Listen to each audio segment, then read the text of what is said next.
За 10 дена завршува бербата на малини на плантажите во Тетовско Јанчиште. 15 луѓе моментално се ангажирани за берење на плодовите. На овој овоштарник недостасуваат уште работници кои би го собрале последниот род годинава. Но сегашното искуство на работниците зборува за тоа дека можат да наберат 40 до 60 килограми малини дневно, што во превод е солидна дневница.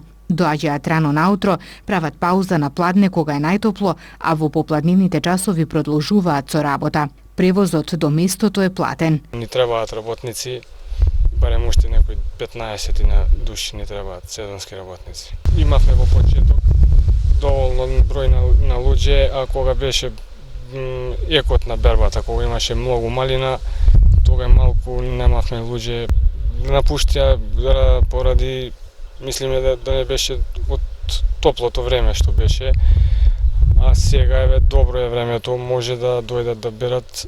Цената сите ја знаат, 18 денари од кило ја плаќаме малината по завршување на бербата. За берење не е тешко, се бере од сабајле, доаѓаат луѓето од кај 5-6 кога е поладно до кај 10-11 најкасно, и ако остане за после пладне доаѓаат кај 5 до 8.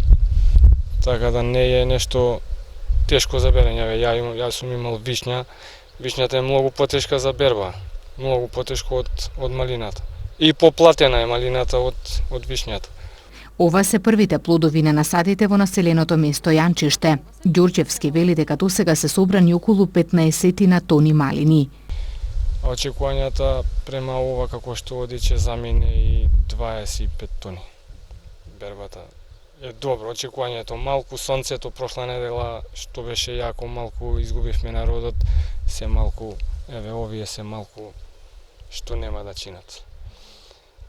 Иначе е добро, према очекувањата. Се носи во ладилник одма, после секоја берба, секој ден се носи во ладилник.